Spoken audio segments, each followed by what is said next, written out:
Shalom Uvracha, voilà nos commentaires sur la paracha de Shemot. Nous commençons le livre de Shemot. Alors, on va voir maintenant qu'est-ce qui se passe. Eh bien, on rencontre pour la première fois, n'est-ce pas, Moshe Rabbeinu, dans cette paracha. Alors, on va faire une comparaison entre tous les livres de Bereshit qu'on a fait et le livre de Shemot. Alors, regardez ici. Ici, donc, le premier point qu'on va parler, c'est la paracha de Bereshit. Tout le livre de Bereshit, il n'avait que 3 mitzvot.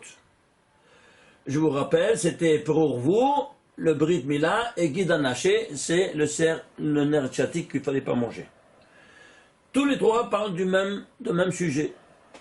Pour vous, multipliez-vous, Brit Mila, et qu'est-ce que c'est le Guida Naché? C'est le nerf sciatique, le plus grand du corps, de la bête comme de l'homme, et il passe par les organes génitaux de la bête, et donc il arrive au cerveau. Donc il véhicule toutes les sensations bestiales, c'est incompatible avec le degré de la neshama du juif. C'est pour ça que la première des choses, il faut l'éliminer. Et voilà donc tous ces trois mitzvot ne font partie que d'un seul unique sujet. C'est pour ça que c'est Bereshit. En commencement, ça c'est le début. Quoi donc? La pureté des mœurs. Vous avez compris maintenant? Tous les trois. Alors ici, on nous enseigne la pureté des mœurs de tout le premier livre. Maintenant, le deuxième livre, il y aura combien? Il y aura 112 mitzvot.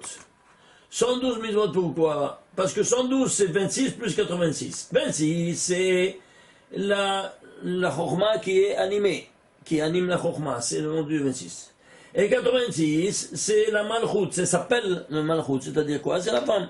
Donc ça c'est papa, c'est sa maman. 26 plus 86, ça devait 112. Alors, qu'est-ce qu'il y a? Ça c'est miséricorde et ça c'est rigueur. Eh bien, tu vas voir maintenant que tous ces 112 mitzvot, elles seront ainsi repartis. 47 mitzvot positives, c'est-à-dire de faire, et 65 mitzvot négatives. Alors, 47 c'est quoi? C'est 21 plus 26.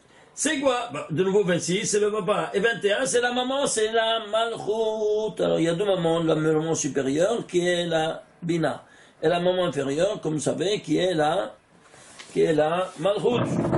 Je vous rappelle ici, si vous ne vous souvenez pas, ici il y a les 10 séphirotes, n'est-ce pas? Il y a ici, ça c'est la chokma, et ça c'est la bina, n'est-ce pas? Et ça c'est le da'at. Ici, chesed gevura tiferet, nesachot yesod et malchut. Donc ici, le papa, il donne à la maman. Avec la connaissance, il enfante l'enfant. Donc ça c'est le 26. Et ça c'est le 21. Le nom est qui est. Alors maintenant, ici, qu'est-ce que vous avez? Vous avez que 26 et 21, ça fait 47, c'est le nombre de mitzvot positives. Mais ce 21 là, c'est la mère supérieure. Ils enfantent l'enfant.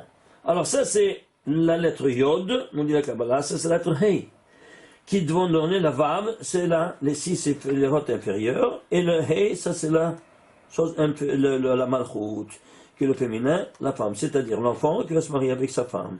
Ça c'est la bru de la mère supérieure. Voilà donc ici, Yod, Kei, Vav et Kei. Comment il est structuré le nom divin de cet pentagramme divin. Très bien. Alors ceci étant dit, on a vu ici cette dimension-là de 47, 46 et 41, que c'est quoi? C'est le papa et la maman. Et 65, c'est quoi? C'est la malchut qui sera animée par le nom de Dieu Almonai, Al-Dainun Yod.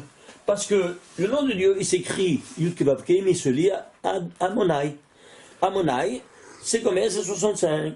Et qui anime la malchut. Très bien. Alors vous voyez que c'est toute cette impression métaphysique dans le Sefer de Shemot. Maintenant, ici on a fait le Brit Mila. La deuxième mitzvah que tu rencontres, c'est le Bar Mitzvah. Ah, Bar Mitzvah, c'est pour ça que, pas pour rien, que la Shemot, le livre de Shemot, il commence par la paracha de Shemot, qui s'appelle Shemot aussi, et c'est la 13e paracha de la Torah. Il te dit quoi, 13 ans que tu fais le bar mitzvah. Très bien.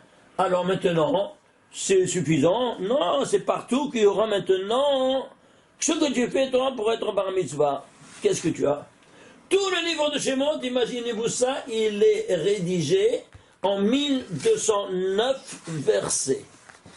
Pourquoi 1209? Parce qu'il y a 3 fois 403. Et c'est quoi 3 fois 403? Eh bien, 403, ce sont, vous vous souvenez, le nombre des mots qui composent les 4 parachutes qui sont dans le cube de Téphiline. Il y a 31 versets, et dans ces 31 versets sont composés de 403 mots. Et pourquoi 403? Parce que, je vous le souvenez, c'est 13 fois 31. De nouveau 13, fois 31. 13, c'est le réincident, c'est Echad. Et 31, c'est le réfléchi, l'inverse. Pourquoi? Parce que, qu'est-ce qui est sorti de 13, du nom de Dieu? Toute la création. Et alors, la création sera rédigée, le récit des 6 jours sera rédigé en 31 versets. Alors ici, l'unité divine qui se conjugue avec toute sa création. Ça fait quoi? 403.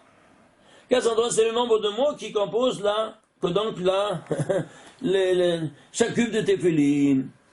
Et pourquoi 3 reprises, 3 fois 403? Parce que tu dois mettre 3 paires de Téphiline, comme on verra bientôt, par le dévoilement divin qui se dévoile à Moshe Rabbeinu dans ce même ordre d'idées comme nous verrons.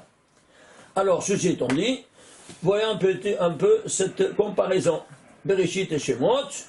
Ici, tu as les premières 42 lettres de la Torah, ressort le nom Shemambet, avec 80 permutations, et tu as le secret du Shemambet. Et ici, Ve'el les Shemot. Ve'el, comment c'est 42. Shemot, le nom de Dieu. 42, tu vois ça, le nom de Dieu. Tout ce qu'il y a ici, tu l'as ici, mais au niveau macro. Ça, c'est le micro-individuel, au niveau macro-national. Alors, qu'est-ce qu'on a ici? On a ici, par exemple, ici, Emet, le sceau divin qui se trouve, Bereshit, Bara, Elohim. Vous voyez ici, Emet dans le désordre. Les premiers 3 mots. Pourquoi? Parce qu'il y a un tohu-bohu. Mais à la fin du récit du Shabbat, Asher bara Elohim Asot Emet, le sceau Emet. Tu vas prendre ici Ve'el Shemot Bnei Israël, l'initial, le premier verset de Shemot. Tu prends les initiales, ça fait 318. C'est quoi 318? Il y a 318 fois le mot Emet dans toute la Torah. Je t'abbarre chez moi. Et tu les as ici. Ici, tu les as en initial et en final. N'est-ce pas? De mots de toute la création de 7 jours, depuis le début à sa fin. Et ici, qu'est-ce que tu les as? Tu les as en initial de mots. Et quoi? Et le nombre de Emet, le sceau divin, c'est l'Emet, qui se trouve dans toute la Torah. Ishtabbar Shemo. Alors maintenant, qu'est-ce que tu vas prendre? Tu vas le mot Emet. Regarde ce mot Emet.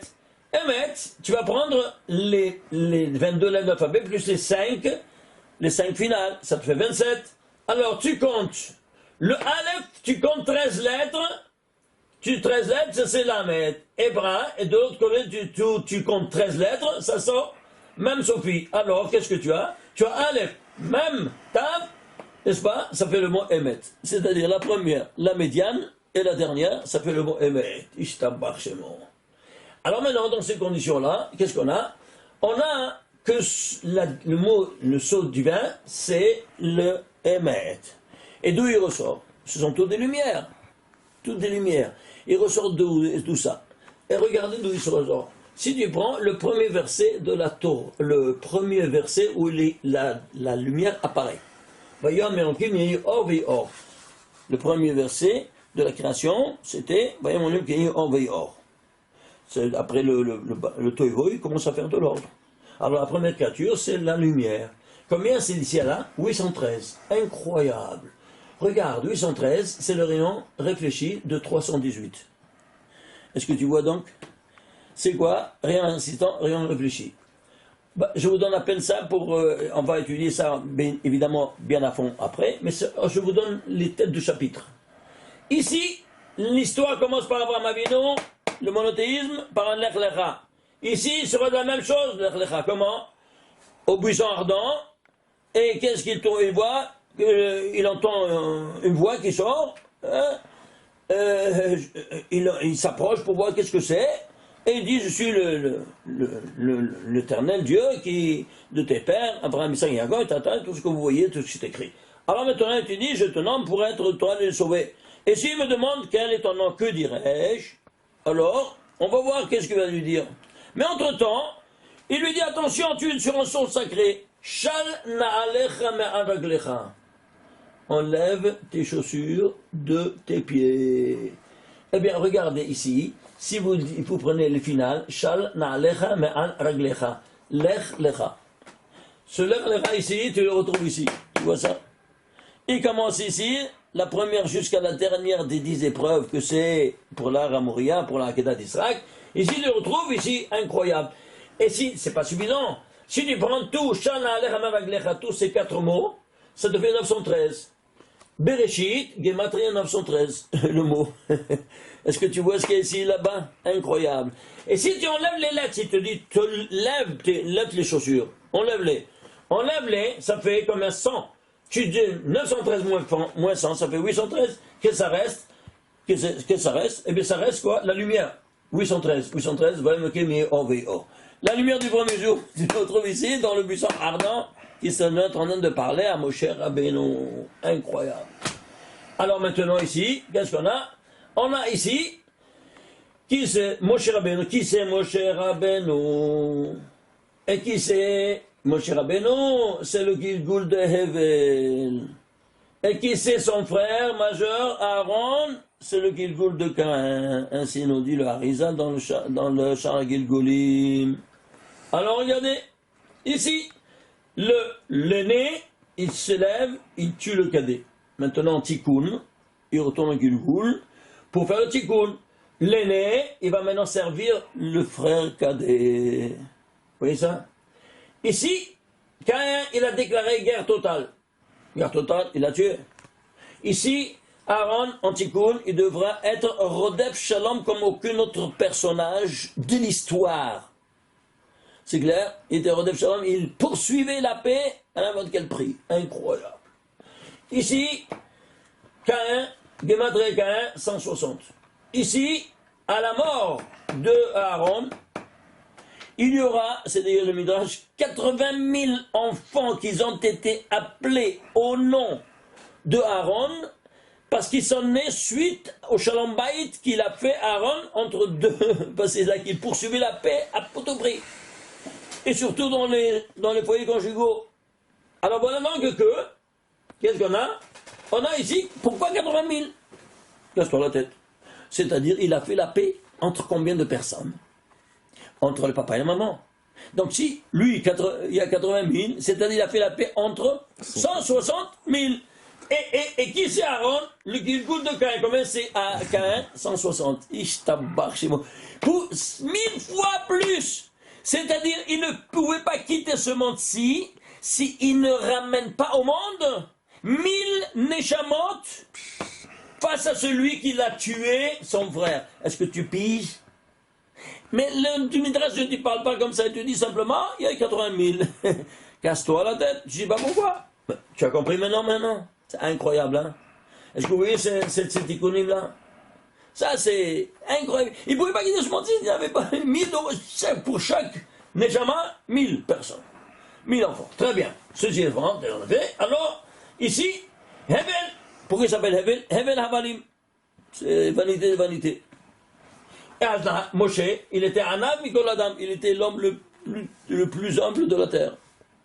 C'est vanité. Alors, justement, ici, il était un berger, et lui était un berger. La même carte d'identité. Alors, il retourne maintenant pour me donner, quoi donc? Pour mettre en fonction le Gilgul précédent, quoi? Shorash Nishmato, c'est dans Hevel. Alors, il va donner, Hey, c'est les 5 livres de la Torah. Bet, il commence par Bet de Bereshit et termine par Lamed de Israël. Ça fait Hevel ou pas? Est-ce que tu vois ça, c'est Moshe? Est-ce que tu vois ça? Incroyable. Alors, mais il y a d'autres aussi. Il y a maintenant, par exemple, dans Shara Gilgulim, c'est écrit Caïn, c'est écrit Aharon, c'est écrit Paro, c'est écrit Yitro, c'est oh, wow. Chacun, il a son tikkun. Quoi donc? Pourquoi il retourne chez Paro? Pourquoi il retourne chez Yitro? Parce que Caïn, il a tué son frère Hevel. Pourquoi? Parce qu'il était jaloux qu'il avait 2 jumelles. Alors, il lui a volé. Lui, il est né avec une jumelle, l'autre avec 2 jumelles. Il est né. Alors, qu'est-ce qui se passe? Qu'il a pris ces 2 jumelles, et donc, il doit maintenant, il les lui redonner en quelque sorte. Comment? Alors, Paro, il va enfanter Batia.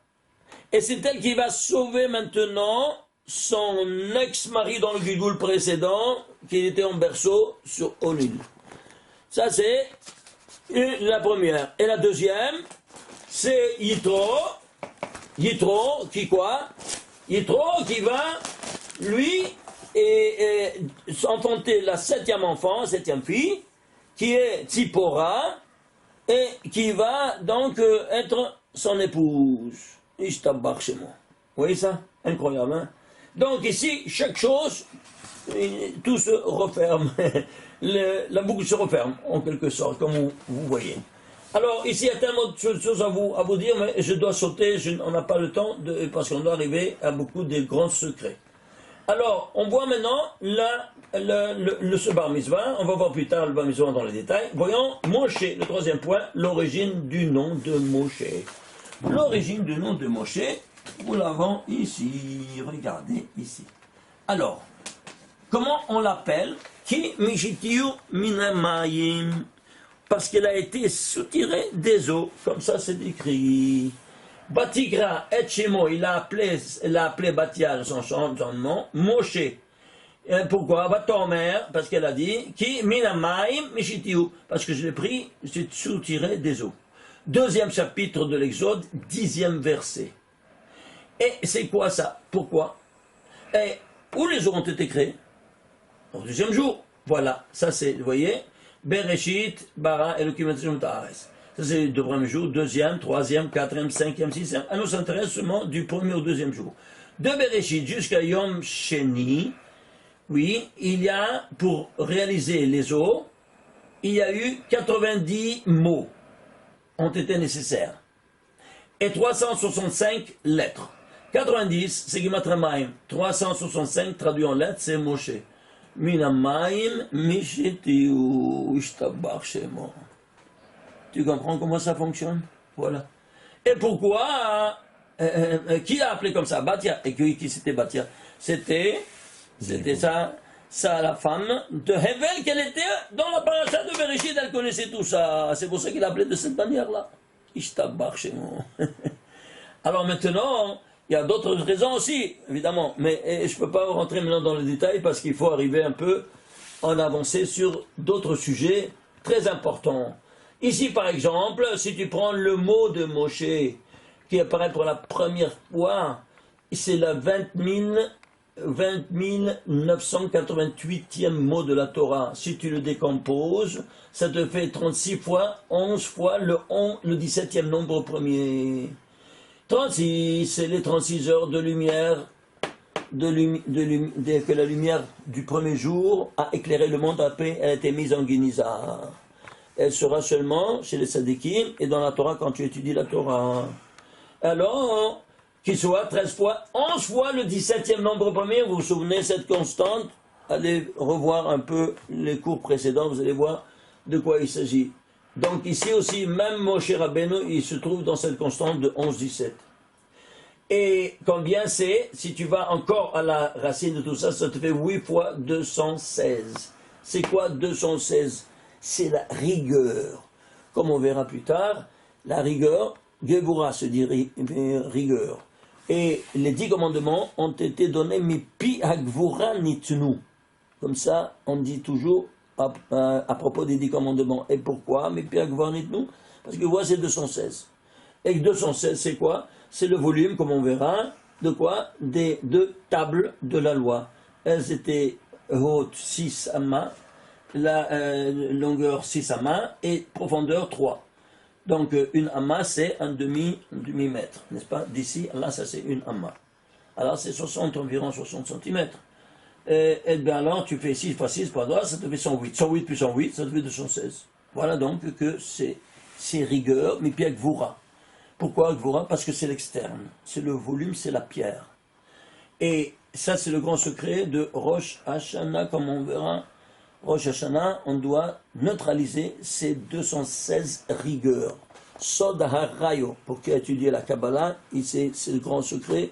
On a écrit tout un livre à propos de ce Sod du 216.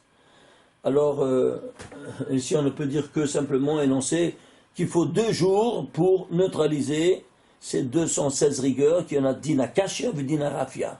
Le premier jour, on neutralise les Dinakashia, et le deuxième jour, Dinarafia, c'est une rigueur très rigoureuse, et l'autre rigueur coulante. Alors c'est pour ça qu'il faut 2 jours. Très bien. Alors ceci étant dit, alors qu'est-ce qu'on va? On a vu maintenant la source du nom de Moshe. Très bien. Alors on avance, n'est-ce pas? Parce qu'il y a beaucoup d'autres choses à vous montrer. Alors ici, on arrive ici, début de sa carrière. Où est ce début de sa carrière? Dans le Sné. Et il voit, il était en train de paître les troupeaux de son beau-père, n'est-ce pas, Yitro, et il voit un Sné, c'est-à-dire un buisson ardent, il brûlait sans se consommer. Il dit, qu'est-ce que c'est qui se passe? Qu'est-ce qui se passe? Il arrive, il entend, il voit, enlève tes chaussures, tu es un sol sacré. Pourquoi tu dois enlever les chaussures? Parce que dans tout le globe terrestre, il y a toute la Toum'a. Les 50 jours de Toum'a. C'est-à-dire les 50 Nun Sha'are Toum'a. Et ces 50, on doit nous sortir de l'Égypte, parce que c'était le berceau de ces Nun Sha'are Toum'a. Et c'était le berceau du Satan. Vous savez que le pharaon, il avait, à la place des téphilines, il avait un serpent. Parce qu'il prenait des reptiles du serpent. Et donc, c'est la personnification du serpent du Satan. Et Satan, pourquoi? Nino le Baalé Mekane Amukot, il nous dit Satan, il s'écrit Sin, Tet, Nun. Ce sont des initiales de Nun, Sha'are, Touma, dans un autre ordre. C'est-à-dire quoi? Les 50 portes d'impureté. Et où est le berceau des 50 portes d'impureté? L'Égypte. Le berceau de la magie noire, comme vous savez. Alors, qu'est-ce qui se passe? On doit maintenant les neutraliser. On ne peut pas, nous, où est-ce qu'elles sont? Où est-ce qu'elles se trouvent? Elles se trouvent dans tout le globe terrestre, comme on avait dit, et on doit maintenant éliminer cette force, ne pas être en contact pour le moins. Comment tu veux être en contact? Les forces du mal, c'est les choses les plus basses. Où est-ce qu'elles trouvent leur siège social? Par terre. Alors, toi, tu ne peux pas aller pieds nus. N'importe où tu vas, tu dois avoir des chaussures. Pourquoi? Pour ne pas être en contact avec ces 50 portes d'impureté qui se trouvent dans tout le globe terrestre. Sauf que, dans le Beth Amikdash, il n'y avait pas. C'est pour ça que les Kohanim, ils allaient pieds nus. Alors c'est pour cela que même dans le Birkat Kohanim, ou la prière, ils doivent se lever les chaussures. Mais on n'est pas dans le Beth Amikdash, on est dans la synagogue, et même dans la synagogue, on est dans le 50 portes d'impureté, là par terre. Alors on ne peut pas aller pieds nus. Ah, mais ils doivent dans le Bracha pieds nus, comme dans le Beth Amikdash. Alors, ils montent sur comment on appelle? Une estrade. Oui, une estrade, pour exemple, oui, mais il faut un tapis. Ah oui, pardon, un tapis. Un tapis qui doit être provisoire, qui se met et qui s'enlève. Et pas si tu as par exemple la moquette, toute de ces moquettes. Non, c'est pas parce que c'est une moquette, elle est fixe. Elle devient 50 portes d'impureté. Même si tu es au 50e étage d'un bâtiment, tu as une moquette de 10 cm de velours. Non, tu dois mettre un tapis là-dessus, provisoire, que tu te dis, ça c'est, je suis pas avec eux. C'est clair? Et la preuve, quand tu dis la chaussure, comment on dit la chaussure? Na'al. N'est-ce pas? Na'al, c'est la chaussure. Na'al, c'est quoi? Ce sont les lettres de Al, Nun. Je suis sûr, c'est Nun. Je ne suis pas avec ces Nun. C'est clair maintenant? Alors il faut apprendre, même aux enfants, dès leur jeune âge, de ne pas aller pieds nus dans la maison. C'est clair? Seulement au Big V, seulement dans la baignoire, ça tu peux. Mais autrement, non, pas du tout. C'est clair? Ah, tu vas à la plage, il y a les crocs pour ça. Pourquoi on a fait les crocs? C'est clair? Même sur le sable, tu vas avec les crocs. C'est clair ou pas? Voilà, comme ça fonctionne. Si toi tu es Yereshamaim, tu es un train du ciel, alors tu vas comme ça. Sinon, alors là, tant pis pour toi, tu es avec eux. Shamishmour. Shamishmour, c'est clair? Bon, alors, Ici, on peut faire un peu la révolution, mais il est temps de vivre comme Dieu nous a commandé, et non pas comme notre tête nous a commandé, ou bien les habitudes du monde entier. Chemishmol qui sont tous tordus. Alors, retournons ici en mon temps, et qu'est-ce qu'on a? Sne. On parlait du sne. Alors, se trouve ce mot-là, hasne, 5 fois. 3 fois dans ce même verset, et 2 dans ceux qui suivent, tout de suite après. Hasne, comment il savait comment ça, Hasne, comme ça s'écrit Hasne, le buisson ardent.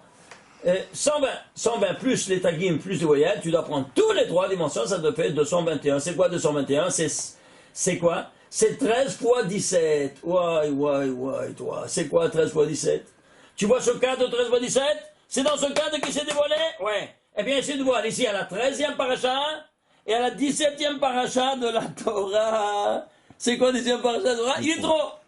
Où ça? Au Mont Sinaï. 13 fois 17, tu piges. Ils sont chanceux, ces barbus.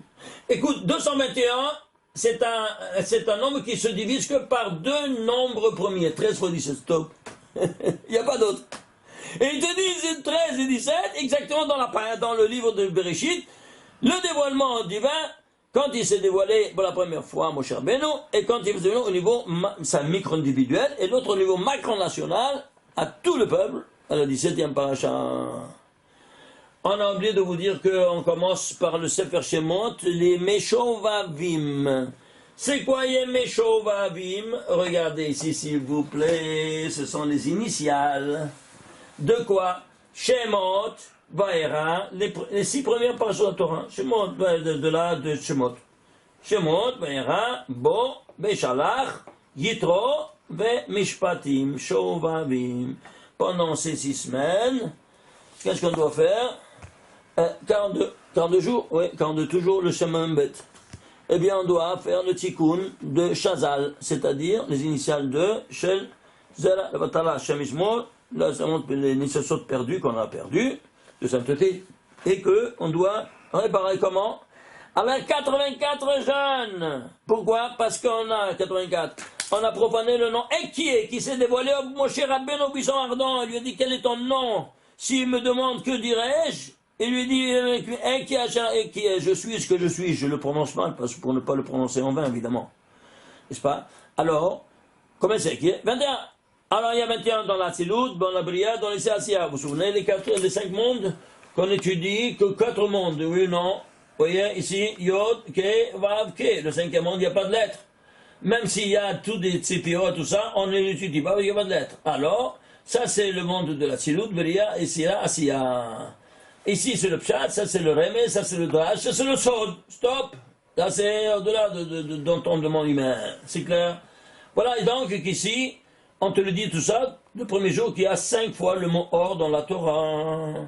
C'est 5 fois ce mot or dans la Torah. C'est le parallélisme de quoi? De ces 5 degrés d'âme que tu as. Nefesh, Ruach, Neshama, Haya, Yahida. Que tu les as salis avec les abonnotes, et on va une fois dans l'année à la Landrette, qui est Yom Kippourim, pour les laver. Combien de prières on fait? 5 prières. C'est pour ça que tu fais l'unique jour de l'année. Nefesh, tu fais Arvit. Ici, le Ruach, Shachrit. Moussaf, le Neshama, Haya, Minha, Yahida. Tu fais quoi? Tu fais la Ne'ila, tu les vois ici, voilà les 5 prières. Et alors, si toi tu provient de là-bas, eh bien même ton nom te le témoigne. Regarde, si toi tu prends les 5 lumières qui c'est écrit dans la Torah, or, la or, tu fais la Gemara, ça c'est 1075. Écrit Israël, tu as 5 lettres, Israël, Yod en entier, Shin en entier, Resh en entier, Aleph en entier, Lamed en entier, ça fait 1075. 1075, 1075. Est-ce que tu vois ça? Et alors, c'est pour cela que, toi, tu dois te marier. Pourquoi? Parce que, ici, tu l'écris en entier, parce que la dimension cachée représente la femme. C'est la rigueur.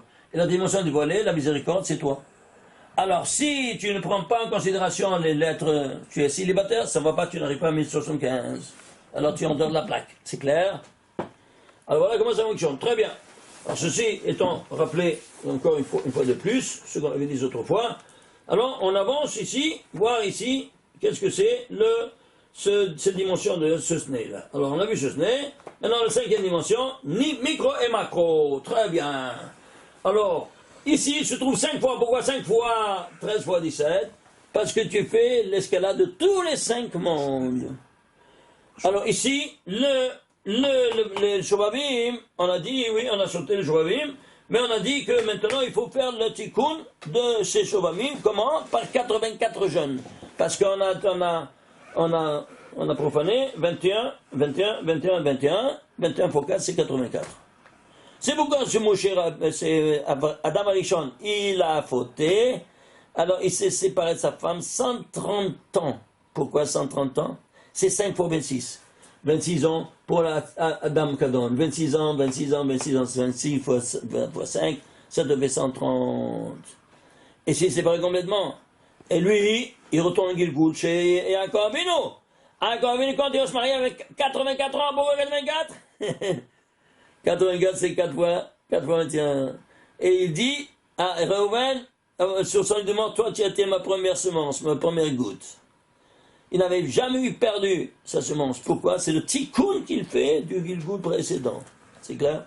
Ah, il y a tellement de choses à vous dévoiler ici, incroyable. Alors, comment on fait ces 84 jeunes? Alors comment on fait ces 84 jeunes? Justement, alors le lundi et le jeudi, le lundi et le jeudi. Mais évidemment qu'on n'a pas de force, alors ce qu'on fait? Eh bien, on le rachète, on fait un jour en entier, et il y a tout un tikkun à faire en minyan et tout ça, et on rachète. Combien je mange par jour? Je fais le calcul, chaque jour combien je mange, le matin, le midi et le soir, hein, et je calcule combien ça coûte, et je multiplie par 84. Et je rachète le pidion, podé. Tu rachètes, n'est-ce pas, avec de l'argent, les 84 jeunes, en jeûnant un jeune prototype modèle, n'est-ce pas, de ces 84 que tu rachètes. Et alors, il y a tout un tikkun à faire. Si vous voulez, vous n'avez qu'à nous téléphoner, on vous dit un peu où aller. Si vous êtes en Israël, on vous dit, il y a peu de personnes qui savent faire ce tikkun, malheureusement. Et si votent de Mekoubalim, normalement, on fait ça, maintenant, dans cette période. Si vous en connaissez, vous pouvez y aller. C'est clair. Alors, ceci étant dit, on a rappelé ici, c'est Yemei Shovavim qui commence à partir de cette semaine. Alors, on avance. Là, on est arrivé ici. Regardez ici. Alors, Shana lecha me'araglecha. Très bien. Alors maintenant, qu'est-ce qu'on a? On voit ici que ce Moshe Rabbeinu, il est le Gilgul de Hevel.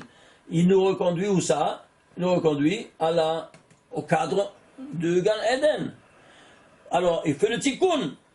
Alors, qu'est-ce qui s'est passé? Regardez, on va centraliser notre attention sur ce verset-là qui dit: et il a fait pousser l'éternel Dieu de la terre chaque arbre qui était nahmad, qui était bon à la vue, et tov le machal, est bon pour le manger. Ve'etz ha'hayim, il y avait le ve'etz ha'hayim dans le gan, ve'etz ha'dat tovara. Où je trouve ici, 2e chapitre, 9e verset de Bereshit. Quel verset c'est? C'est le 40e verset de la Torah. Pourquoi 40e verset? Parce que toi, tu as ici 10, 10, 10, 10, c'est les 40, ces 4 mondes-là que nous étudions, avec le Pshat, le Rem, le Drash et le Sod. Alors, ici, qu'est-ce qu'il y a? Alors, nos Chachamim, le Harizan, il te dit, Ve'etzadat tovara, de quoi il s'agit? C'est le Pshat, le Remez et le Drash. Il y a 4 niveaux d'études dans la Torah. Pshat, Remez et Drash. Et ça, Ve'etz ha'hayim, c'est le Sod. Le Sod, c'est la Kabbalah. C'est notre lettre, toute notre dimension. Où se trouve celui-ci? Betoch Hagan, dans le pavillon.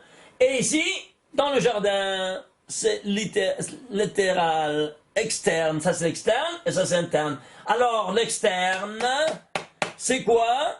Eh bien, c'est la Mishnah, c'est la Torah orale, et là ici c'est la Torah écrite, la Torah écrite. Et bien, c'est la Torah orale. La Mishnah, il n'y a pas de secret. Pourquoi on l'appelle Mishnah? Mishnaim. provenance de deux. Mishnaim, on dit bah, mi Yerushalayim, je viens de Yerushalayim. Même, shna, shene, mishne, c'est Mishnah, c'est Mishnah de deux. C'est quoi deux? C'est deux positions. Bien, le mal, tov, voilà. Le permis et le défendu. Le kasher, le taref.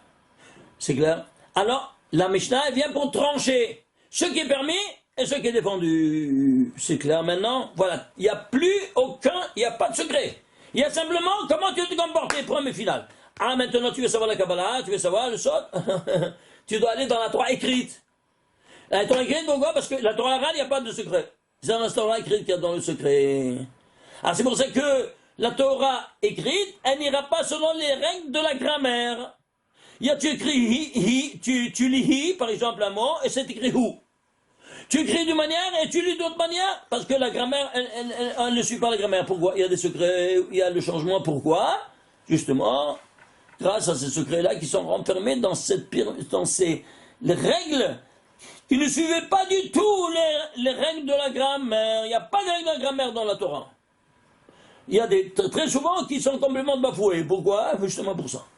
Parce que c'est les secrets, en premier lieu, ils viennent tout nous transmettre. Et il n'y a pas ça dans la Mishnah, c'est clair maintenant? Alors, ceci étant dit, il est le 40e parce qu'il est arrivé aussi, tu es arrivé ici au 40e. Pourquoi, hein, par exemple, quand il est monté au ciel, il a, au 40e jour, il est descendu? Pourquoi? 40 jours. Elle nous dit, non maître, parce que 10 jours, il lui a enseigné le pshat. 10 jours, le remez. 10 jours, le drash. Et 10 jours, le sod. Tu as compris maintenant pourquoi 40? Alors ça, c'est toute la Torah, c'est Sahaïm, c'est l'arbre de vie éternelle. C'est quoi? C'est la Torah écrite. Et ça, c'est la Torah orale. Alors c'est pour ça que c'est le 40e verset de la Torah. Alors, dans ce verset-là, allons voir maintenant la Gematria 2, Va'etzadatov-vara. Tu prends les lettres, les tagim et les voyelles, ça te fait 1174. Tu fais la décomposition, ça te fait combien? 216. 216, c'est le côté externe des tables de la loi, c'est le volume en pierre. Et ici, qu'est-ce que tu as? C'est l'interne. C'est pour ça que ici, les 216, tu l'as au début de l'année à Rosh Hashanah. 10 jours après, tu as Yom Kippourim. Tu rentres dans le code des Shakodashim, tu es à l'interne, avec les écritures. Ishtabach Shemo. Alors tu as le sod. Combien ça vaut? Alors suivez-moi. 239, c'est les lettres. 70, c'est les couronnes. Et 72, c'est les voyelles. 239, c'est quoi? C'est le nombre premier lequel? 53e nombre premier. 52, c'est quoi? C'est Gan. Il dit, Gan, tu es dans le Gan. Tu vois, ça c'est où tu te trouves. Dans le Gan. Et qu'est-ce qu'il y a? Il y a les couronnes et 70 modalités de comment expliquer chaque mot de la Torah. Chaque mot, il est couronné par une couronne. Chaque modalité. Et l'âme de Ve'etz Haïm, c'est 72. C'est quoi 72? Shama Meforach, c'est un nom divin qui anime le monde de la Hatzilut. Tu vois ici? Yud-Ke, Vav-Ke, 72. Eh bien, c'est celui-là, 72, qui a le plus élevé, celui du Sod. Est-ce que vous voyez ce contact-là? Très bien. Alors, ça, il te mène, où ça? À tous les secrets. C'est pour ça que le Harizal, il a appelé son livre Ezahayim. Parce que ce sont tous les secrets de Kabbalah. Ceci étant dit, alors qu'est-ce que tu as ensemble maintenant? Tu as tous les deux ensemble. Regardez. Tu dois le Pshat, Remez et Drash et le Sod, Pardes. Tu es au paradis? Alors c'est pour ça que ça s'appelle paradis. Oui, mais quand tu dis en français, le S, il se prononce pas. Oui, non, il est muet. Pourquoi? Parce qu'il est secret. Il est tellement secret qu'on ne le prononce pas. Comme s'il n'existe pas. Tu fiches. Oui, malheureusement, ça, il est tellement secret que... Il te demande d'enregistrer Shivot et tout ça. Ah non, ça c'est Kabbalah, ça c'est... Ils n'ont pas étudié la Kabbalah, ils étudient seulement le Chatran etc. dans tous les Shivot. Pourquoi? Hein? Parce qu'il est défendu d'étudier le Sod si tu n'es pas marié. Ah oui, mais maintenant, tu dois enseigner comme tu dois apprendre pour toi-même, non? Ah, il n'a pas le temps, tout ça, et voilà. Alors, il rate toute sa vie. La personne qui n'a pas étudié le sod parce qu'il est un péred. C'est quoi péred? Péred, en hébreu, c'est un mulet. Un mulet, c'est quoi? C'est le croisement entre une ânesse et un cheval. Et alors, le mulet, est-ce qu'il engendre? Non, il est stérile. La même chose, toi, sans le sod, tu n'as pas de descendance, tu n'as pas de suite. Barminan. C'est clair? Alors, nos Chachamim, ils ont compris que le 4e niveau, le sod, c'est le plus élevé. Et l'ont mis à la tête de Péret, ça fait séfarade. C'est pas Pardès, c'est séfarade. Séfarade, c'est quoi ce nom? De quoi? De ceux qui étudient le sod. C'est pour ça que les paradigmes, ils ont le sod. Ah, pourquoi les Hachem ne l'ont pas? Parce qu'ils vivaient en Europe. Et à l'époque, il n'y avait pas ni Gmail, ni fax. C'est pas arrivé, les écrits du Harizal. Ils étaient ici. Ah, ils n'ont pas eu la chance d'avoir ça. Bon, mais maintenant tu as le Gmail, tu as le fax, tu as tout ce que tu veux. Ah, pourquoi tu ne te dis pas, hein? Ah, mais la tradition m'a dit que trop élevé. Voilà. Tu vois, c'est pas vrai. La tradition n'a jamais dit une chose pareille. C'était tout des ameratzot. C'est pas les ignorants du peuple qui disaient ah c'est trop, hein, Voilà, c'est clair. Trop de calculs, ils ne veulent pas faire des calculs. Bon, c'est leur choix malheureux. Alors qu'est-ce qui se passe? Ne croyez pas parce qu'ils retournent au Gilgoul, hein. Parce que sachez-le, quelqu'un qui il étudie le pshat, il a Chalouka de la banane de pshat, le nefesh. Ici, Ruach, tu as habillé le Ruach par le Remes. Tu as habillé la Neshama par le Drash et tu habilles la Haya par le Sod. Et le Sod, la Haya, elle n'est pas habillée. Alors tu te poses devant le Créateur, elle est nue. Comment tu vas te présenter devant le Créateur sans Chalouka de la banane des Sod? Tu auras honte. Comment tu vas faire? Eh bien, tu ne peux pas te présenter devant le Créateur parce qu'avec un des 4 qui est nu. Alors, qu'est-ce que tu dois faire? Tu dois retourner à Gilgoul. C'est pas incroyable? Tu vas encore 70 ans devenir dans cet enfer-là, avec le Coran et tout ce choses-là? Chiamishmot. Ok? Alors, à toi de comprendre quoi tu dois faire dans la vie. Alors, c'est pour cela que Hachem Elohim, il y a 21 fois dans toute la Torah, la formule Hachem Elohim. Pourquoi? Hachem, c'est Hetzihan Haga. Dit le Zohar, c'est une demi-gouvernement.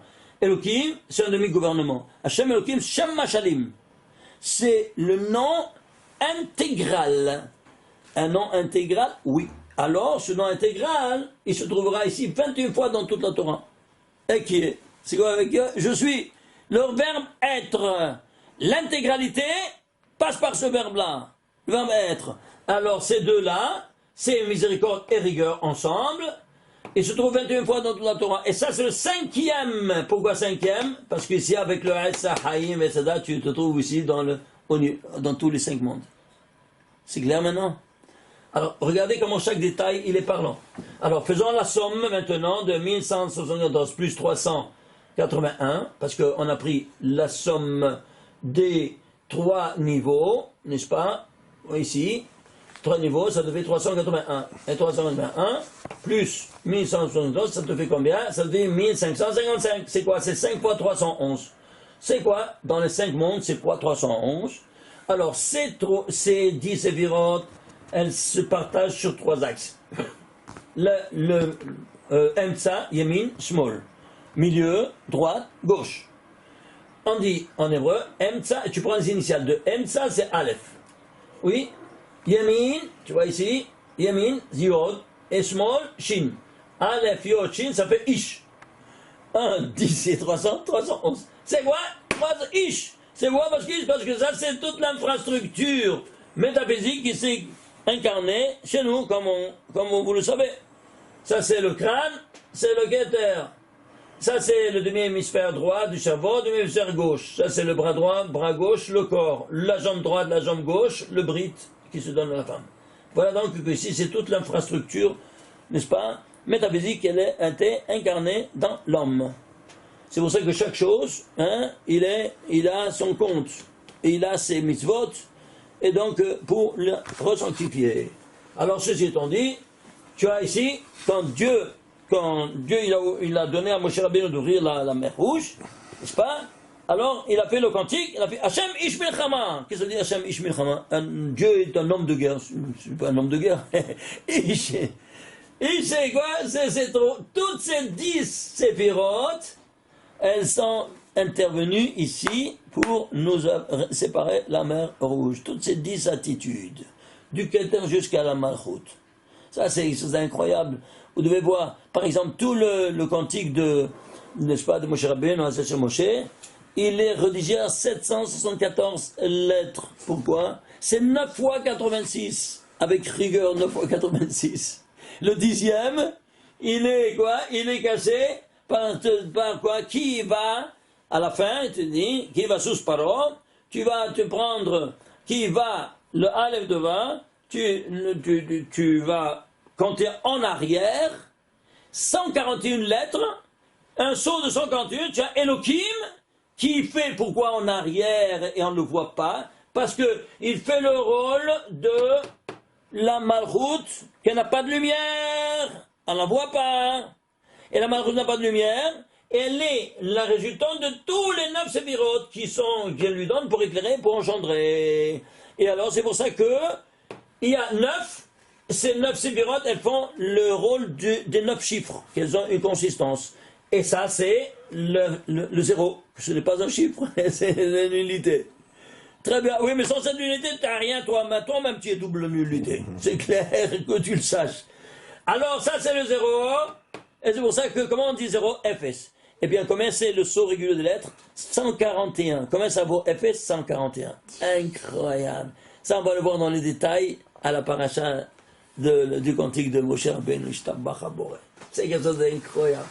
Alors, de ces gentil, on a vu ici cette dimension incroyable, 40e verset, tout ça. Très bien. Alors, on avance, et qu'est-ce qu'on voit? On voit maintenant ici, il va grandir.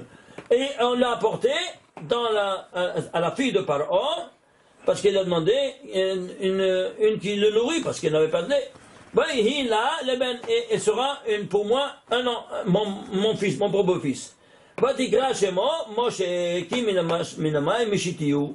Alors, ceci, c'est ce verset-là, où se trouvait le nom de Moshe pour la première fois. Tu fais la guémate de tout ce verset, ça te fait 4478. Les tagim et les voyelles. Chaque détail a sa signification. Regardez par exemple. Ici, qu'est-ce qu'il y a? Il y a 294. Combien de tagim il y a? Il y a 42 tagim, de nouveau, le nom de Dieu, auteur de la création universelle. Chaque tag, c'est une couronne, c'est un zain. 7 fois 42, ça fait 294. Et alors?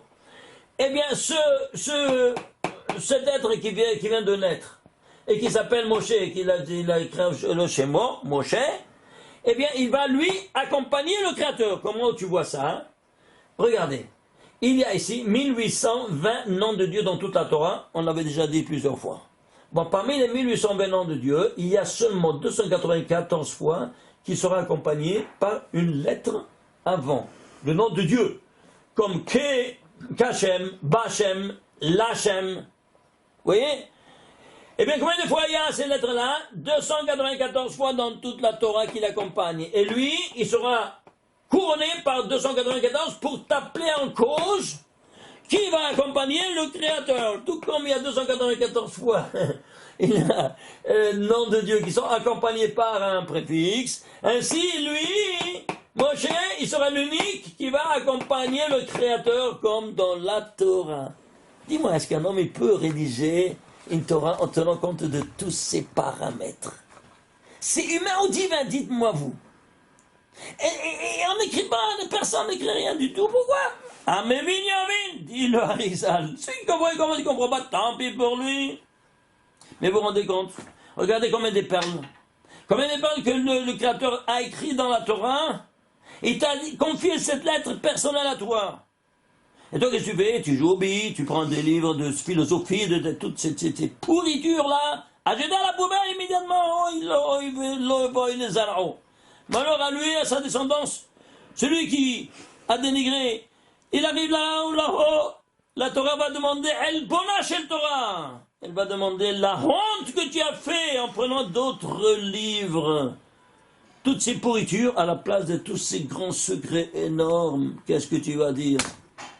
Aïe, aïe, aïe, aïe, aïe, aïe, Hashem Yeracham. Un Bachour Yeshiva, il a été accompagné, il est dans une Yeshiva, ici, à Gush Etzion. Il a pris un bus pour aller là-bas, et il est sorti du bus pour aller faire 300 mètres à pied. Il avait là-bas, malheureusement, un bandit marchement, un terroriste, il a pris un poignard, il l'a tué. Coup de poignard, il l'a tué. Elle se dit, comment c'est possible? C'est pas possible.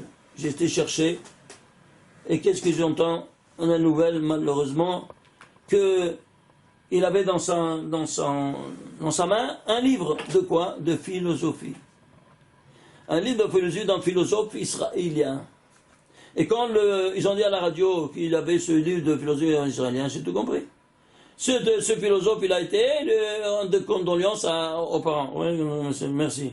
Qu'est-ce qu'il faisait avec ce livre-là? Un Bachour Yeshiva. Il demande à Elbona, comme ça dit le Zohar.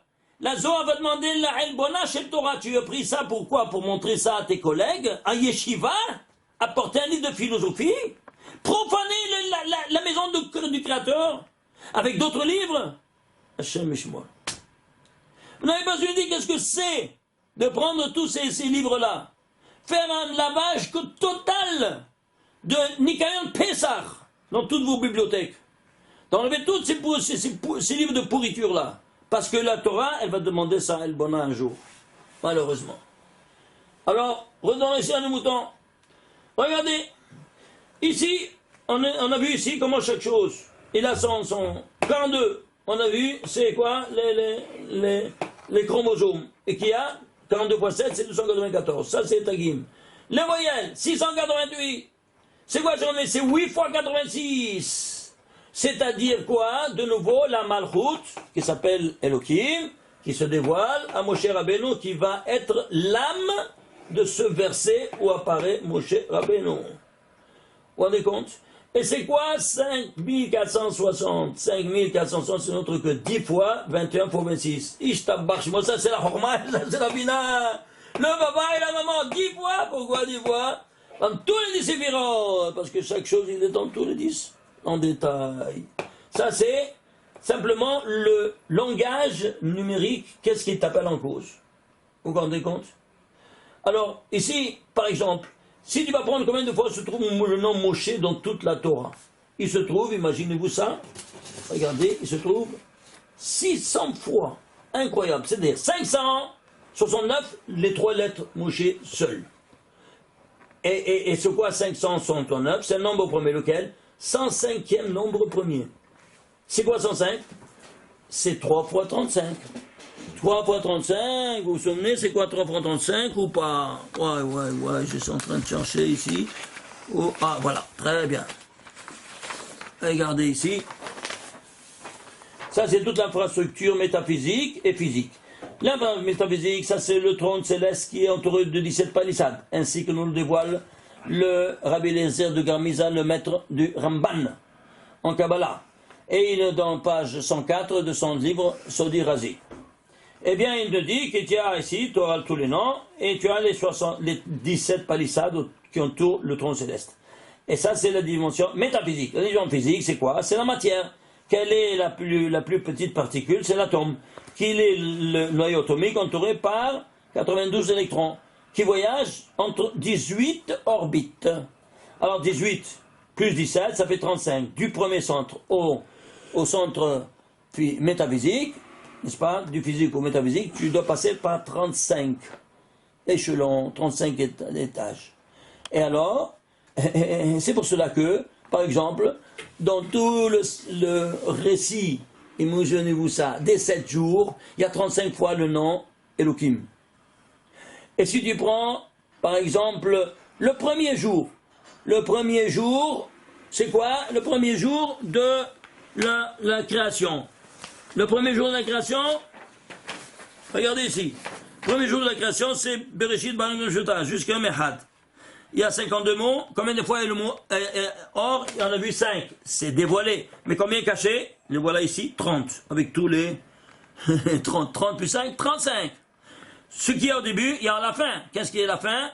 Le récit du Shabbat. Le récit du Shabbat va y jusqu'à Shabbat 35 mots. Est-ce que vous comprenez? C'est-à-dire quoi? C'est-à-dire ce qu'il y a au début, il y a à la fin, ce qu'il y a à la fin au début. Et ce qu'il y a au début à la fin, il y a dans tout le récit des 35 fois Elohim. Donc 3 fois 35, tu vois tout ce récit-là, de la création, c'est quoi? C'est cette escalade incroyable que toi tu fais. Alors maintenant, qu'est-ce qu'on a? On a qu'on est loin de combien? Si tu fais les guémates de tous ces noms-là, ça te fait combien? Eh bien, ça te fait ici 4681 de ces noms des 17 palissades. Et si tu fais sigma 2 à 92, parce qu'il y a 92 éléments fondamentaux, ça te fait 4278. Il y a une différence de 403. Et ici, pour faire qu'ils soient adhérents l'un à l'autre, tu dois mettre les 403 mots de tu piges, et sinon tu n'as pas de contact. Tu comprends bien comment ça fonctionne? Et voilà les 403 mots qu'on a vus, des téphilines. Alors, ces téphilines-là, ils font le contact. Ah, mais les téphilines, tu sais, toi, ta femme aussi. Alors, ma femme est le prix bas, mais toi, tu dois les mettre à sa place, les téphilines. C'est pour ça que toi, tu as 2 paires de téphilines. Rashi, c'est téphilines de ta femme. Et Rabbenoutam, c'est téphilines à toi. Il y a 2 notions, vous vous souvenez, Kucha Belichou la Shekhinah. Et quel est le but de toute la garçon de l'Echem Yichud Kucha Belichou Shechinte? Tu dois associer le Kucha Belichou à la Shekhinah. Tu dois associer le papa et la maman. Pourquoi? Parce que quand ils sont ensemble, il y a l'abondance divine, il y a les enfants, il y a la baraka, il y a tout ce que tu veux. Et s'ils sont séparés, alors c'est la catastrophe. N'est-ce pas? Il n'y a plus ni d'enfants, ni baraka, ni rien. Et c'est pour cela que, qui les sépare? Nos péchés. Qui les unit? Eh bien, c'est nos mitzvot. C'est clair maintenant? Alors c'est pour ça qu'on doit, avant de faire une bracha, ou une prière, on doit dire l'Echem Yichud au nom de l'union de Kucha Belichou et la Shekhinah. Kucha Belichou c'est le 9 Sefirot et la Shekhinah c'est la 10e, c'est la Malchut. C'est clair maintenant? Alors, ici, tu dois mettre les 2 paires de téfilim ensemble, parce qu'ils doivent être ensemble, le papa et la maman. Et ça, c'est la raison. Alors, on va passer maintenant où ça? On va passer dans cette dimension de voir la dimension des téfilim. Où se trouve? Ben, dans cette paracha. Regardez. Ici, avant tout, on va voir ici où il se trouve. Il lui dit Eki Ashereke. Quel est ton nom? Il dit Je suis ce que je suis. Alors on voit ici où se trouve son nom. Eki Ashereke. C'est quoi? Imagine-toi. C'est le 3e chapitre de l'Exode, 14e verset. Pourquoi 3e chapitre, 14e verset? Imagine-toi. Parce qu'ici, toi, tu as 3, c'est grand. Alors, grand, c'est en centaines. Et 14 sont les dizaines. Alors, 300, c'est quoi? Chine. Et tu as dans les téphilines, tu as un Chine en relief, de droite et gauche, oui ou non? Et 14, c'est quoi? Eh bien, 14, c'est Yod. Le Yod, c'est les ici, n'est-ce pas? Et le Dalet, il se trouve ici en nœud. Le nœud de la main, ça fait Shin, Dalet, Yod, Shem, Shakai. Ishtabach, Shemon. Et là, ça te donne de quoi? De quoi il s'agit? De téphilines. Ah, mais peut-être ils ont changé ce barbu. Allons voir dans les détails, s'il vous plaît. Alors, suivez-moi. Tu vas prendre maintenant ici ce verset. Ekashereke, le voilà. On va le mettre ici, comme ça vous allez voir dans les détails. Regardez. C'est écrit Ekashereke, 3 fois Eki. Vayamer Elohim. Dieu dit à Moshe, je suis ce que je suis. Vayomer, encore il se continue, Vayomer, tu vas dire à Ben Israël, Eki Shalachani Alechem, Eki encore pour une 3e fois. Alors il y a 2 fois, c'est Keneged, Rashi et Rabbenoutam. Pourquoi? Parce que si toi tu prends les téphilines, ils sont ici, on les a cachés. Oh là là, excusez-moi. Je voulais vous montrer un peu le... Oh, je vais prendre la main, j'arrive pas à me retrouver plus tard.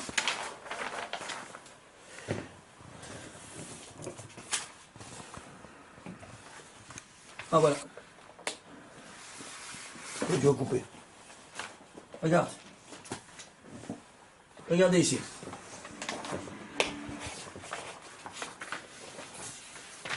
Voilà. Vous voyez ici? Ça, c'est les 4 parachutes de Téphilin. Quel est le rapport avec ce verset? C'est simple. Ce verset, c'est le 1594e verset de la Torah. Et alors? Tu vas prendre ici les 4 parachutes. Ils sont rédigés en 1594 lettres. Oui, ça? Alors, ici, nous voyons cette dimension incroyable. De quoi? Tu as ici, et qui a chariqué, il y a 21 fois le nom de Dieu. Comment? Il y a ici 7 fois dans le premier paracha, 7 fois dans le deuxième, 3 fois et 4 fois dans le quatrième paracha. Total 21 noms de Dieu. 21 fois 26, comme on l'a vu ici. Et ici, 21 fois 26. C'est quoi? C'est la guématre de tout ce verset-là, 10 fois 21 fois 26. Alors maintenant, tu as ici 21 fois 26. Tu les as ici, avec Ekachariké, tu les as devant, c'est pour ça ensemble, parce que c'est papa et maman, ils doivent être ensemble sur la tête. Début de la journée, début du verset. Fin de la journée, fin du verset. C'est quoi fin du verset? Encore Eke. C'est quoi? Le troisième part de l'épine que tu mets à Mincha. Shimusha Rabba. Alors, ce Shimusha Rabba, c'est combien? C'est aussi 21. Il y a 21 fois le nom de Dieu. Pourquoi? Ils sont le papa et la maman ensemble. Ça, c'est le papa et la maman. Ils sont séparés, mais ils sont un face à l'autre. Mais l'après-midi, ils sont ensemble dans un seul boîtier. C'est pour ça que c'est 4 par 4. Mais si tu ouvres le boîtier, tu ne vois pas les parchemins de Rabbeinu Tam. Tu vois seulement Rashi. Et où il a été, Rabbeinu Tam? Eh bien, à sa place qu'elle est vide. Pourquoi? Il est sorti pour combattre les forces du mal, les Kochot Achitzonim, qui s'avancent dès le coucher du soleil. Et dès le coucher du soleil, tu dois enlever les tefilines et les talit, et ne plus faire ni de tilim, ni donner de tzedaka. Tout ça, c'est défendu. Pourquoi? Parce que c'est tout comme si tu veux les garot ben, tu veux les défier. Où ça? Dans leur domaine. Oh là là. Alors, si on veut les défier, ils nous esquintent. Alors c'est pour ça qu'on se la ferme. C'est clair? Et on ne fait pas rien du tout. C'est pour ça qu'il n'y a pas la Hazara. La Hazara, vous devez savoir, toutes les synagogues qui ne font pas la Hazara, Hashem Mishmereu. Mamash, et si il y a un Chazan qui ne fait pas la Hazara, on doit immédiatement lui dire, tu ne peux pas être Shalir Tzibour. Pourquoi? Parce que Mekatzetz Banetiot, comme ça dit Rabbi Shimon Bar Yochai, et le Harizal le ramène dans son Shara Kavanot. Mekatzetz Banetiot, c'est comme s'il coupait un arbre qui vient de planter avec le lahash, avec le silence, et qu'est-ce qu'il a? Il le rase au sol, allez, et le jette à la poubelle. Tout ce que tu as fait, tu le jettes à la poubelle. Comme ça, nous dit le Harizal. Et pourquoi? Les Pachanim ne savent pas, ils n'ont pas reçu tous ces choses, les secrets de Kabbalah. Alors ils disaient, on dit la Chazara, pourquoi? Pour ceux qui ne savaient pas lire, pour ceux qui ne savaient pas, qui ne connaissent pas la prière, alors on dit pour que les autres ils écoutent. Ah oui, alors pourquoi est-ce possible que dans toute la dimension, toutes les shivot et dans les synagogues, il y a des grands rabbins, tout ça, on fait la Chazara, ils sont tous experts. Et quoi? 19 brachot levatala, tu es fou de parler comme ça qu'ils ne savent pas? C'est bon. Alors, ça ne tient pas debout ce que tu dis. Alors, comment tu exprimes ça? Ils ne savent pas. Ils n'ont pas d'explication. Alors, viens le Harizal et te dit, écoute, qu'est-ce que ça fait la hache, ce en silence? Là, en silence, ça fait, vous voyez ici, on a les 7 séphirotes inférieures qu'on fait le tikkun. Ici, on voit mieux. Regardez. 7 séphirotes inférieures, on fait Netzachod Yesod, on fait le tikkun des 7 séphirotes inférieures dans la lahash, c'est-à-dire dans la première amida. En silence. Jusqu'ici, c'est-à-dire la première amida en silence. Et pourquoi on le fait en silence? Parce que les forces du mal, elles arrivent jusqu'ici. Ça, c'est les pieds des 7. Elles arrivent jusqu'ici. Alors, si tu devais entendre, on t'esquinte. Alors on se la ferme, comme ça. Ils ne savent pas qu'on est arrivé jusqu'ici, c'est clair? On dit tout ça en silence complet. Quand tu montes ici, la Hazara, tu fais le tikkun de Hesed Gevurah, c'est la tête. La tête, est 100 fois plus importante, 1000 fois plus importante que les pieds? Oui ou non? Donc si toi, tu n'oses pas parler ici, imagine-toi si tu parles dans la Hazara. Si tu parles au milieu de la hache, de le seul en silence, c'était comme si tu prends une hache et tu tapes au pied et tu casses les pieds de la personne. Il perd ses pieds. Bon. Et il est toujours en vie. Ouais. Mais si tu parles ici dans la Hazara, c'est comme si tu donnais un coup de hache à la tête. Est-ce qu'il est vivant celui-là après? Non. Est-ce que tu comprends? Alors il te dit, celui qui veut parler dans la Hazara, table et de l'eau, il va saluer comme qu'il soit pas né. Ne viens pas prier. Plutôt que parler au milieu de la Hazara. Vous entendez? Même donner tzedaka, ou même lire, étudier un livre dans la Hazara, tu n'as pas le droit. Tellement c'est important. C'est des milliards de fois plus important que le lahash. Vous comprenez maintenant? Voilà. Alors, ceci étant dit, alors, qu'est-ce qu'on fait? On fait la Hazara à haute voix, parce qu'ici, il n'arrive pas. Très bien. Alors, ceci étant dit, on avance. Et on est arrivé, où ça? On est arrivé, où ça?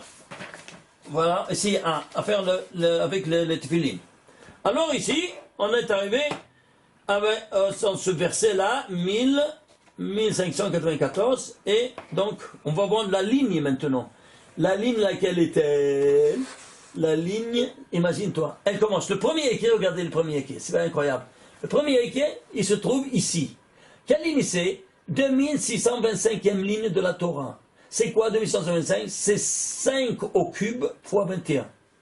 Pourquoi? 5, tu vois ça? Pourquoi au cube? Parce que tu fais cette escalade à 3 reprises. N'est-ce pas? Matin, midi et soir. Avec quoi? Avec ce nom équier que tu auras maintenant sur ta tête. Ah, mais le troisième, tu l'as pas. Tu l'as à Mincha. Tu pensais que tu as 2 le matin. Et un Mincha, tu les as le soir, tu les enlèves. Et où ça termine? Ça termine ici. Équier, Asher, Équier, Kodom Israël, Équier, le dernier Équier. C'est le 2626e ligne de la Torah. C'est quoi? 101 fois 26. 101 fois 26, c'est quoi? C'est Michael, qui est l'ange de miséricorde, qui s'associe avec le nom 26. Imaginez-vous ça, ce discours silencieux le plus total. Où il se trouve tout ça? Imaginez-vous ça. Il se trouve dans la 63e colonne. Pourquoi 63? C'est 3 fois 21. 3 fois 21, il se dévoile. Tu mets 3 fois 21 sur ta tête. Tu seras comme Moshe Rabbeinu devant le buisson ardent si tu mets 3 paires de téphilines chaque jour. Tout ça se trouve ici. Et regarde ici. Cet équipe, il se trouve dans la 21e ligne de la 73e colonne. Et les 2 autres dans la 21e ligne d'en bas. Pourquoi dans la 21e ligne d'en bas, à l'envers? Parce que le Moshe Rabba, le Rabbeinu Tam, il se lit, il se crie 1, 2, 4, 3. Rashi, 1, 2, 3, 4. Et Rabbeinu Tam, il fait 1, 2. Le 3, il prend la place du 4 et 4 prend la place du 3. C'est-à-dire en convergence comme les lumières de la Ménorah. C'est clair? Comme les lumières de la Ménorah. Un qui monte ici et de l'autre. 21 et 21. Et pourquoi? Parce que justement les 21 passent par 21. On va nous dire ceci. Alors ceci étant dit, qu'est-ce qu'on a? On a cette dimension incroyable des téphilines qu'on vient nous enseigner ici. Et qu'est-ce que font la sorte de téphilines? La miséricorde la plus grande. Il te dit, si toi tu as les téphilines sur ta tête, c'est comme si tu étudiais nuit et jour. Quoi donc? La Torah. Tu vous rendez compte? Ça, c'est la Gemara qui nous ramène ça. Aïe, aïe, aïe, regardez. Le livre de Shemot, il commence par quoi? Par la 1500, Ve'el le Shemot ben Israël, par la 1534e verset de la Torah. C'est quoi 1534e verset de la Torah, Ve'el le Shemot ben Israël? C'est, imagine-toi, 13 fois 59 à 2 reprises. Incroyable! C'est quoi 13? Les 13 attributs de miséricorde divine, qui sont rédigés en 59 lettres. Pourquoi à 2 reprises, ça plus ça se produit 13 fois 50 plus 13 fois 59? Parce que c'est, ça c'est papa et ça c'est maman, ça c'est Rashi, ça c'est Rabbeinu, ça c'est Rashi, ça c'est Rabbeinu Tam. Incroyable. Ah, je vais les voir dans le Rashi Rabbeinu Tam. Tu veux? No problème. Attachez vos ceintures. Regardez. Quel rachon verhanou, les 13 attributs. Regardez ici, qu'est-ce que nous dit le Harizal. Ishtabar chez moi. Il nous dit, où c'est écrit tout ça? David Amelech. Imaginez-vous ça. David Amelech. Qu'est-ce qu'il fait, David Amelech? Il fait des Tehillim. Regardez. Il écrit ici, le Tehillim, c'est dit, Shmor tam ur'e yashar ki acharit le ish shalom. C'est quoi? Shmor tam, c'est Shem Rabbeinu Tam. Vous voyez ça? Le nom de Rabbeinu Tam. Ur'e yashar, yashar c'est Rashi à l'envers. Qui a harit le Ish Shalom, à la fin de ce verset, de nouveau à la fin du verset, Ish Shalom, c'est ça, Shalom, c'est Shimusha Rabba, qui c'est le nom qui a instauré le Shimusha Rabba. Incroyable! Tu vois ça? Il te dit rien du tout, il te dit comme ça. Qu'est-ce que ça veut dire? Je traduis. Alors, Shemortam, sois intègre, hein? Et tu vas voir droit. Qui a harit, parce qu'à la fin, les Ishalom, tu auras la paix éternelle. Qu'est-ce que tu as compris? Est-ce que tu vois ça? Attends un peu. Regarde ici. Où il se trouve? Alors, regardez ici. Le nom de Dieu, qui se trouve ici dans la création. Le deuxième, que c'est la maman, c'est la Bina. Tout vient de la Bina, de la maman qui nous a engendrés. Combien c'est? 63. Vous voyez ça? Ce nom de Dieu vaut 63. Alors on va prendre ce nom de Dieu, 63. Hein? Yud, Ke, Vav, Ke, 63. Alors, 63, il est composé par quoi? Par 26 plus 37, sa dimension cachée. 26 plus 37, c'est combien? C'est 63. Très bien. Alors, regardez. 63, c'est quoi? Eh bien, c'est le nom de Dieu de la Bina. Très bien. La dimension cachée est 37. Tout est caché. Ici, c'est caché. Alors, il va l'écrire dans le 37e chapitre, 37e verset. Est-ce que tu vois ça? 37e chapitre, 37e verset. Attends un peu. Tu vas prendre maintenant le gematria de tout ce verset. Combien c'est? 3068. Et alors, c'est quoi 3068? Il se divise par 3 nombres premiers. 2 en puissance 2, par 13, par 59. Incroyable. C'est quoi 2 en puissance 2? C'est 4. Dans les 4 mondes, tu as 4 fois 13 fois 59, plus 13 fois 59, plus 13 fois 59, plus 13 fois 59. Un pour la Tzilut, un pour la Bria, un pour la Sila, un pour la Asya. Tous ces 4 mondes, tu as en cause quoi? Tous les 13 attributs de miséricorde divine, rédigés en 59 lettres, quand tu mets tous les 3 paires de téphilines qui sont inscrits ici, il te dit rien de rien. Voilà qu'est-ce qui ressort par la traduction, n'est-ce pas, de ces lettres-là en numérique. Et tu vois maintenant une dimension épouvantable. Elle est spectaculaire. Elle nous fait réfléchir, on dit c'est pas possible. Attends, et si tu prenais maintenant quoi donc? Tu vas prendre maintenant quoi? Les tagim et les voyelles. Combien ça devient en total? Regarde ici. Ici, tu as ici les tagim et les voyelles. 126. Les tagim. C'est quoi? C'est 3 fois 42. Pourquoi 3 fois 42? Parce que ici, tu as 3 paires de téphilines. Et chaque paire de téphilines, tu as 42. Tu as 21 à la tête, 21 à la main. Ça fait 42 ou pas? Alors tu seras couronné par 126. C'est-à-dire 42 et 3 fois 42. Incroyable. Vous voyez ça? Ah, ça, c'est qui m'a traité? Les tagim et les voyelles. 262. Ah, 262, c'est quoi? C'est 2 fois 3, 131. C'est quoi 131? C'est l'ange de la mort que tu le mets, tu le neutralises avec ta bouche, et bang, tu knock out. Ah, tu fais le total. Combien ça te fait? 3, 4, 5, 6. 3456. C'est quoi 3456? Ce n'est autre que 2 en puissance 7 par 3 en puissance 3. Incroyable. C'est quoi? Toi, qui tu es? Tu es fait à l'image et ressemblance divine. C'est à l'image et ressemblance divine, c'est l'ombre de Dieu. L'image et ressemblance, tu es l'ombre. Alors, qui tu es? Adam et Chava, c'est le premier couple. Combien vaut Adam et Chava? 64. Alors, les lettres, c'est 64. Et les voyelles, c'est 64. Le total, 128. Et combien ça vaut ça ici? 128. Et pourquoi 128? Parce que si tu prends maintenant les lettres en bleu, vous voyez ici, de ces 4 mondes, Yud Ke, Vav Ke, Yud Kei Vav Kei, Yud Kei Vav Kei, Yud Kei. Tu prends les lettres cachées de ces 4 noms, ça te fait le total 128. Vous vous rendez compte? 128, c'est quoi? C'est 2 en puissance 7. C'est-à-dire, tu es arrivé au niveau de la dualité hétérogène en puissance 7 de la sainteté. Qui font, quoi donc? Qui font cette dimension de quoi? Shabbatique avec les téphilines même pendant la semaine. Mais vous vous rendez compte, cette dimension incroyable? Ça, c'est à peine. Alors maintenant, on va comprendre maintenant que tu vas apporter la miséricorde divine? Oui. Regarde ici même. Où tu amènes chez toi à la maison? Regardez ici. Alors ici, combien de fois est le nom de Dieu en entier? Hachem Elohim, dans toute la Torah, 21 fois. Dans tous les prophètes, 21 fois. Incroyable. 21, 42.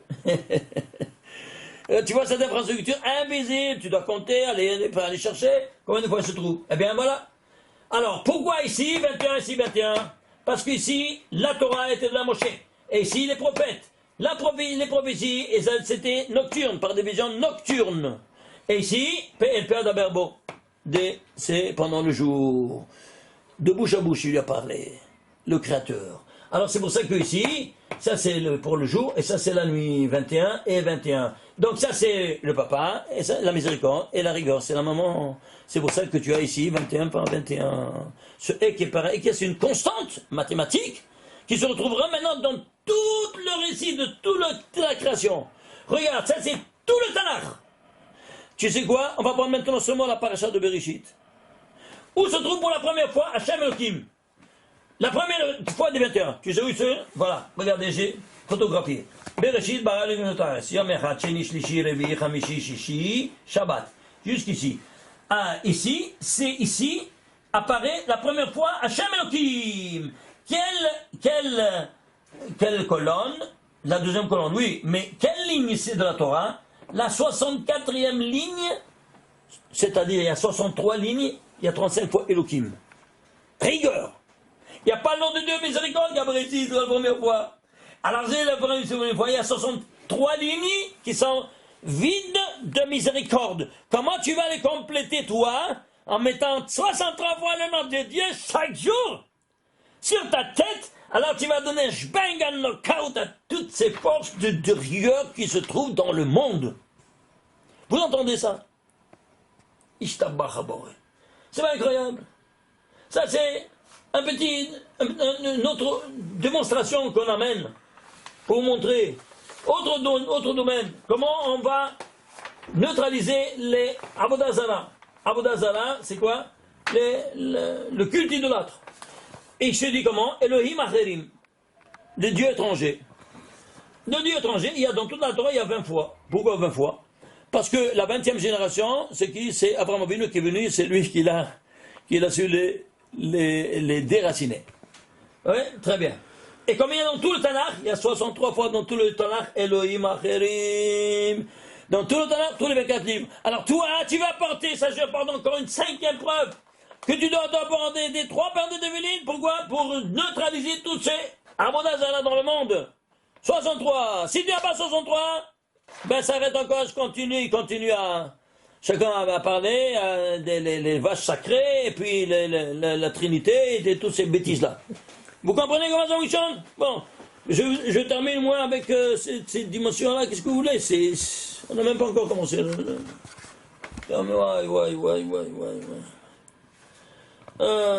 Je vous montre ici comment Akadosh Baruch Hu il a fait les téphilines, d'Adam Arishon jusqu'à Echava aussi, ils avaient les téphilines. Tu te rends compte? Tu veux voir la preuve? Regarde. Regarde ici. Regarde. C'est écrit. Voyons, c'est Hachem Elohim. Et Dieu a fait. Le nom de Hachem Elohim, de nouveau. Il y a 21 fois, on a vu. Celui-ci, c'est le 18e de la Torah. Pourquoi 18? Ah, ça donne la vie. Les Adam ou l'Ishto. Il a fait d'éternel Dieu à Adam et à sa femme. Quoi? Que ton autre or, c'est-à-dire un habit de cuir, Vayal Bichem. Il les a habillés. Qui? Le Créateur. C'est quoi un habit de cuir? Viens ici, le Yelkut Hadash, oui, Et il te dit dans Siman même Vav, hein, mais ça c'est quoi? C'est dans Kilot Yaakov, c'est quoi? Ce sont les Tevelin, il te dit. Le Harizal, deuxième preuve, il te dit quoi? Ça c'est les Tevelin aussi, dans son Likutim, il te dit, ici, ce sont les Tevelin. Ici, le rabbi de Yanish, nous aussi, également ici, troisième chose, c'est José de Lublin. José de Lublin, Yaakov Yanish, il nous dit lui aussi, il s'appelle des Tefilin. J'apporte trois sources. J'apporte la quatrième, celle avec la Gematria que j'ai fait.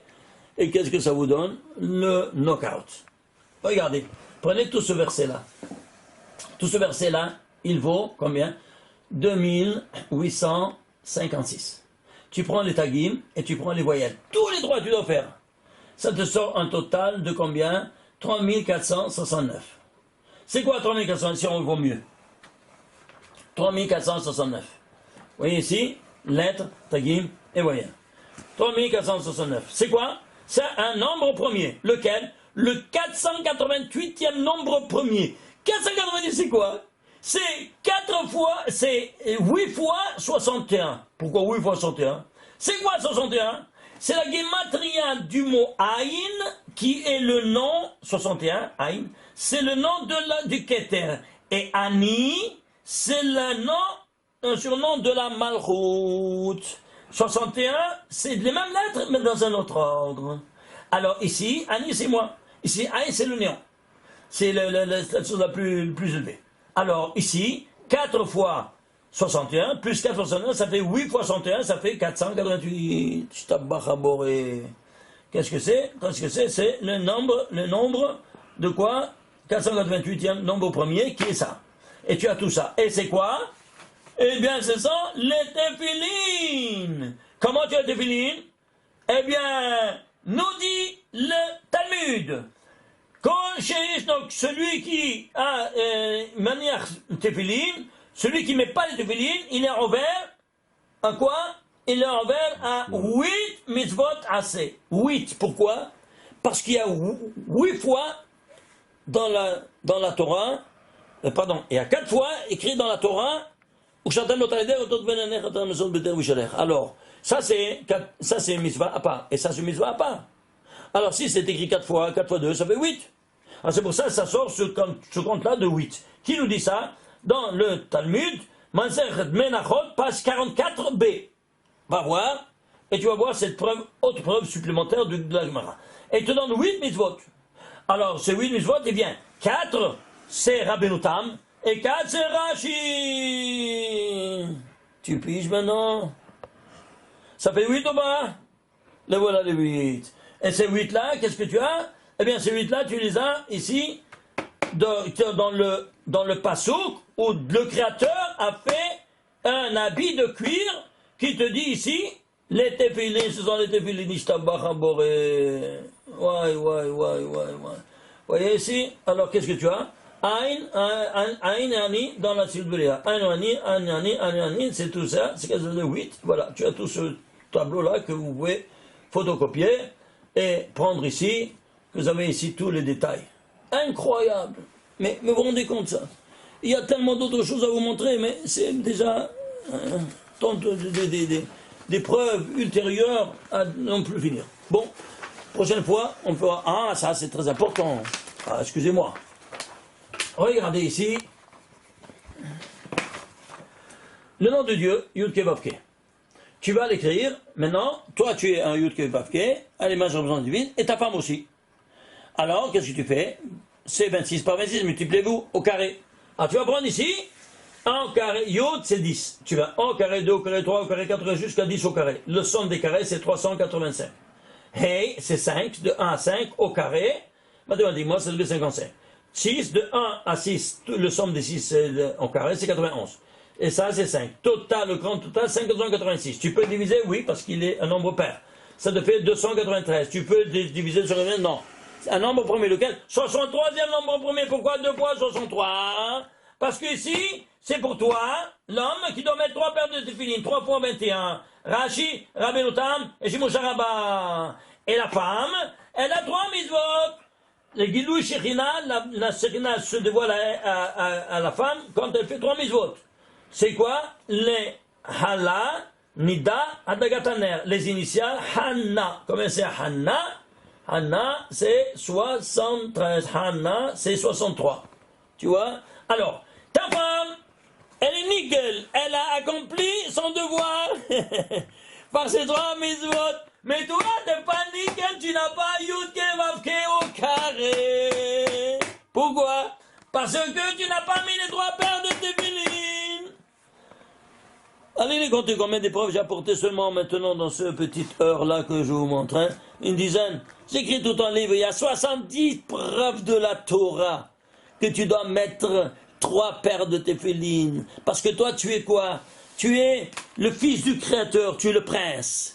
Alors tu te présentes devant le roi des rois, qui est ton père, avec quoi? Avec la couronne que ton père t'a ordonné de te présenter devant lui. Très bien, alors le matin, tu es orné avec les tefilin, tes 2 paires de tefilin. Et à Mincha, tu n'es pas aussi son fils, tu n'es pas le prince, et tu demandes, où est ta couronne? Qu'est-ce que tu vas lui répondre? Aïe, aïe, aïe, aïe, aïe. Baruch Adonai le'olam, Amen ve'amen, Shabbat Shalom u'mevorach.